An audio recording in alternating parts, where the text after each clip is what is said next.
नैतिकता और आचरण, इसके बारे में हम जानेंगे।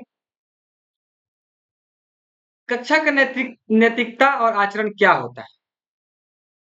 शिक्षा का मुख्य उद्देश्य केवल सूचनाओं और तथ्यों को रटना नहीं है, बल्कि एक जिम्मेदार, नैतिक और सभ्य नागरिक का निर्माण करना। इस निर्माण प्रक्रिया में कक्षा की नैतिकता, क्लासरूम एथिक्स, सबसे महत्वपूर्ण भूमिका निभाती है। कक्षा एक ऐसा पवित्र स्थान है जहाँ पे विभिन्न पृष्ठभूमियों, विचारों और संस्कृतियों के छात्र एक साथ मिलकर सीखते हैं। हमारा संस्कृति अलग हो सकती है, हमारा विचार अलग हो सकता है, लेकिन जिस सिलेबस को हम लोग पढ़ते हैं वो सिलेबस सेम रहता है। उस समय हम सब एक समान होते हैं। ये क्लासरूम स्थिति का मेन पॉइंट होता है। कक्षा एक ऐसी पवित्र स्थान है जहाँ पे बहुत सारे ज्ञान का आदान प्रदान होता है, बहुत सारी संस्कृतियां आपस में मिलती है, बहुत सारे विचार आपस में मिलते हैं। ऐसे में एक शांतिपूर्वक और सकारात्मक माहौल बनाए रखने के लिए कुछ नैतिक नियमों का हमको पालन करना पड़ता है। आज के टॉपिक में हम वही जानेंगे। नैतिक मूल रूप से ये तय करती है कि क्या सही है, क्या गलत है। कक्षा में नैतिकता का अर्थ है शिक्षकों और छात्रों दोनों द्वारा एक दूसरे के प्रति सम्मान, ईमानदारी, जिम्मेदारी तथा अनुशासन का प्रदर्शन करना।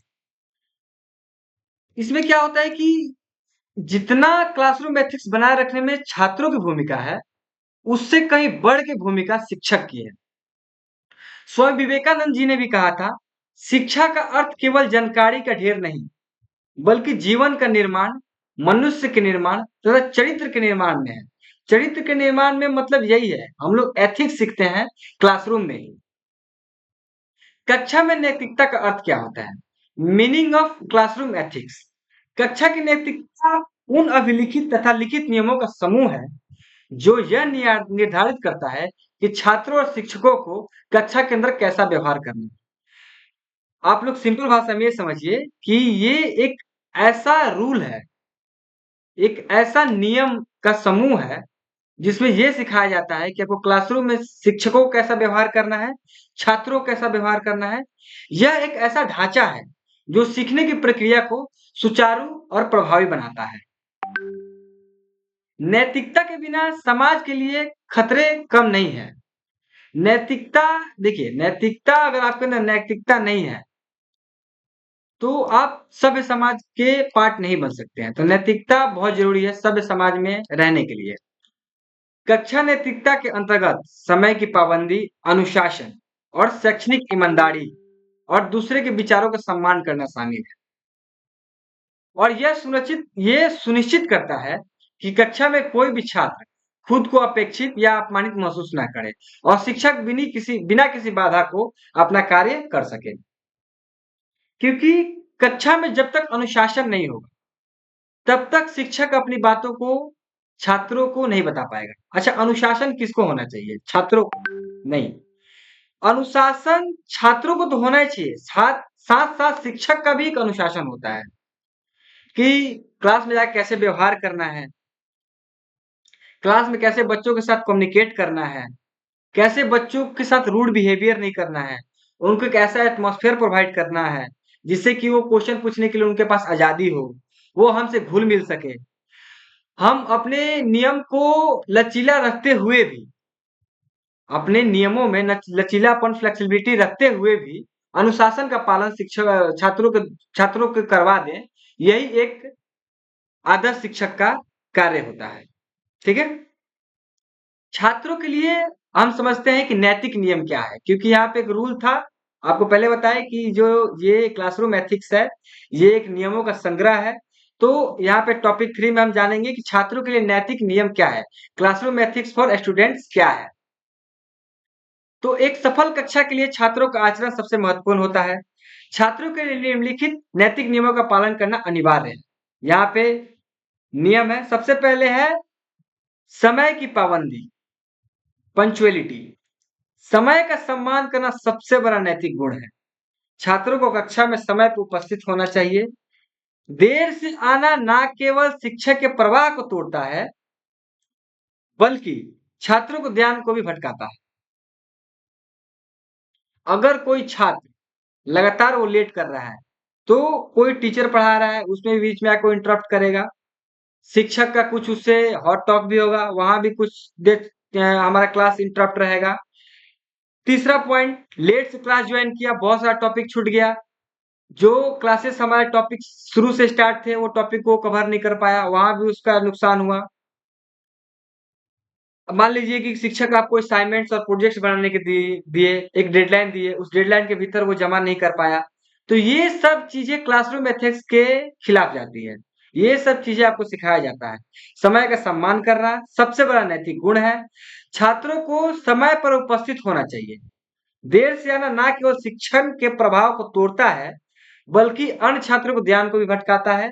असाइनमेंट और प्रोजेक्ट को भी तय सीमा के भीतर जमा करना और समय के पाबंदी का हिस्सा होना चाहिए हमको। ठीक है, ये छात्रों का काम है। दूसरा पॉइंट है हमारा, शिक्षक और सहपाठियों का सम्मान। कक्षा में शिक्षक का सम्मान सर्वोपरि है।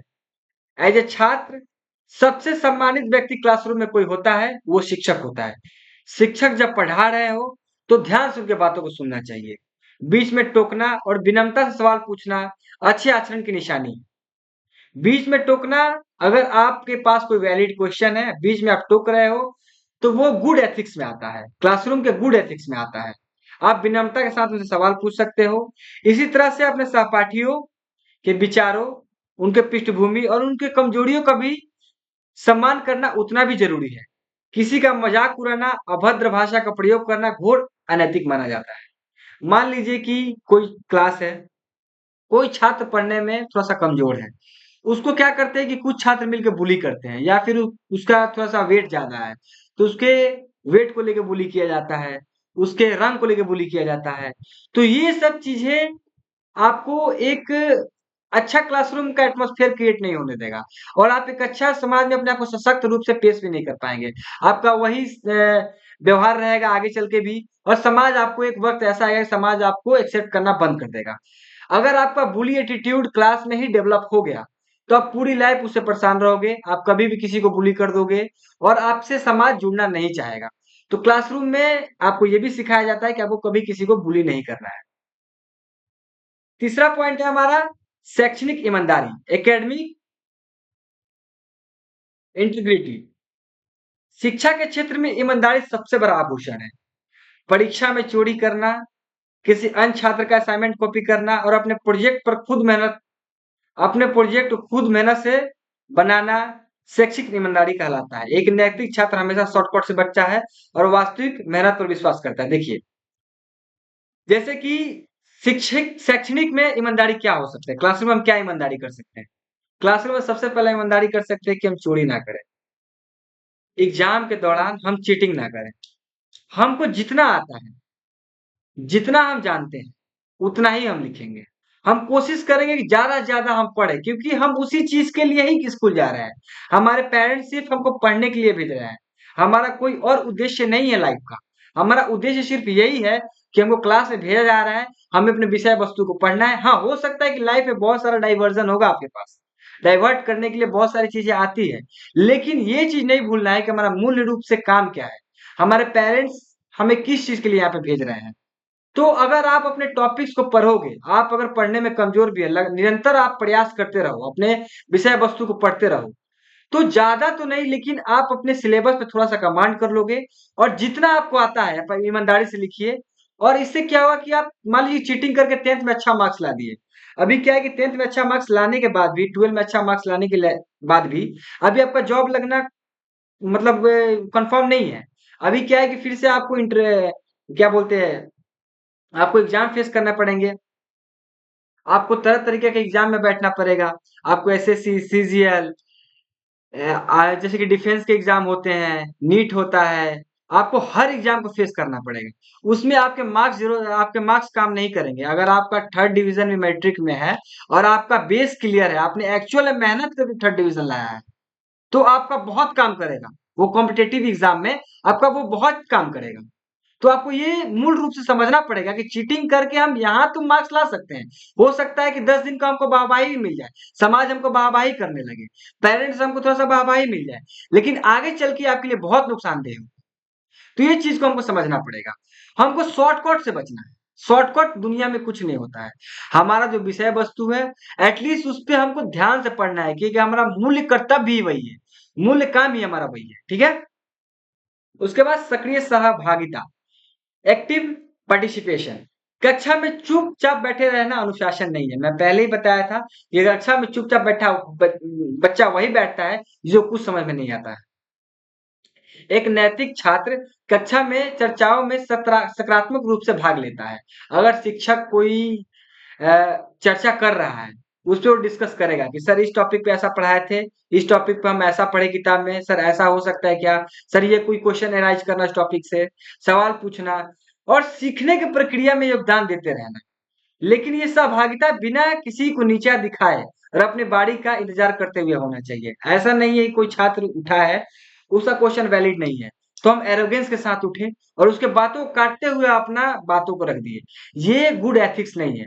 उसके बातों को कंप्लीट होने दीजिए, टीचर उसका आंसर कर देगा, उसके बाद आप उठिए और अपने बातों को शालीनता के साथ अपने बातों को रखिए। ठीक है। ये सब थे हमारे छात्रों के लिए कि क्लासरूम एथिक्स कैसे होने चाहिए। अब हमारे शिक्षकों के लिए, क्योंकि आप लोग अब बीएससी के स्टूडेंट हैं, आगे चल के आप लोग इंटर्नशिप कर रहे हैं एजुकेशन में, तो आगे चल के आप लोग एजुकेशन सेक्टर में बहुत सारे लोग जाएंगे, बहुत सारे लोग बीएड करेंगे और प्राइवेट स्कूल में भी आप लोग पढ़ाने के लिए सोच सकते हैं, क्योंकि इंटर्नशिप में तो आपको इतना बताया जाएगा, क्योंकि मूल रूप से इंटर्नशिप जो एजुकेशन से आप लोग इंटर्नशिप कर रहे हैं, मूल रूप से आपको यही बात सिखाया जाता है क्लासरूम एथिक्स क्या होता है, आप कैसे बच्चों के साथ बेहतर रिलेशन बना सकते हैं, कैसे आप पढ़ा सकते हैं। तो इंटर्नशिप का उद्देश्य भी हमारा यही था। तो आप लोग के लिए टॉपिक्स है कि कक्षा की नैतिकता केवल छात्रों तक सीमित नहीं है। शिक्षक कला का नेतृत्व करते हैं, इसीलिए उनके लिए नैतिक मापदंड भी ऊंचे होते हैं। देखिए यहाँ पे हमारे जो हमने नोट्स प्रिपेयर किया है, इसमें हमने प्रॉपर मेंशन किया हुआ है कि जो नैतिक मापदंड है वो छात्रों के लिए तो है ही, लेकिन शिक्षक के लिए उससे भी कठिन है, क्योंकि आप उसके मार्गदर्शक हैं, आप उसके आईना हैं। तो आपको और स्ट्रिक्टली रूल को फॉलो करना होगा। सबसे पहले आपके अंदर क्या होना चाहिए? निष्पक्षता और समानता, इम्पार्शियलिटी एंड इक्वालिटी। इससे आप लोग क्या समझे कि एक शिक्षक का काम होता है सारे छात्रों को समान भाव से देखना, उसको जाति, धर्म, लिंग, आर्थिक स्थिति के आधार पर भेदभाव नहीं करना। अगर वो भेदभाव कर रहा है तो वो शिक्षक नीति के सख्त खिलाफ है। शिक्षक को सभी छात्रों को आगे बढ़ने के लिए समान अवसर देना है। हमारे लिए छवि सभी छात्र समान रूप से हैं। सब पे हम सबको हम समान भावना से देखेंगे। हम सबको समान मॉडल देंगे, समान एजुकेट करेंगे। हमारे लिए कोई फेवरेट फेवरेट नहीं होना चाहिए कि ये मेरे लिए फेवरेट है क्योंकि ये पैसा वाला है, ये मेरे लिए फेवरेट है क्योंकि मेरे जाति से है, ये मेरे लिए फेवरेट इसलिए है क्योंकि ये लड़का है। ये हमारे लिए नहीं होना चाहिए। एक शिक्षक को इन सबसे ऊपर उठ के छात्रों को पढ़ाना चाहिए। ठीक है, ये हमारा पहला पॉइंट है। दूसरा पॉइंट है छात्रों के निजता का सम्मान, रिस्पेक्ट स्टूडेंट प्राइवेसी। देखिए प्राइवेसी बहुत जरा जरूरी है। हमारे जमाने में जब हम लोग पढ़ते थे, हमारा प्राइवेसी कुछ नहीं होता था। हमारे शिक्षक कभी भी घुस के हम लोग को पीट देते थे। वो एक अलग व्यवस्था थी। अभी हम बताएं कि मॉडर्न जमाना आ गया है, जमाना चेंज होते जा रहा है। तो अभी क्या है कि अक्सर अक्सर छात्रों को कुछ व्यक्तिगत समस्याएं या फिर शैक्षणिक कमजोरियां होती है, और कभी-कभी क्या होता है कि शिक्षक के रूड बिहेवियर के कारण वो अपने कमजोरियों को प्रदर्शित नहीं कर पाते हैं। अपनी निजी बातें शाब्दिक रूप से नहीं बता पाते। अगर बता भी देते हैं तो शिक्षक क्लासरूम में उसका मजाक उड़ाते हैं। तो फिर वो बच्चा आगे से कुछ नहीं बता पाता है।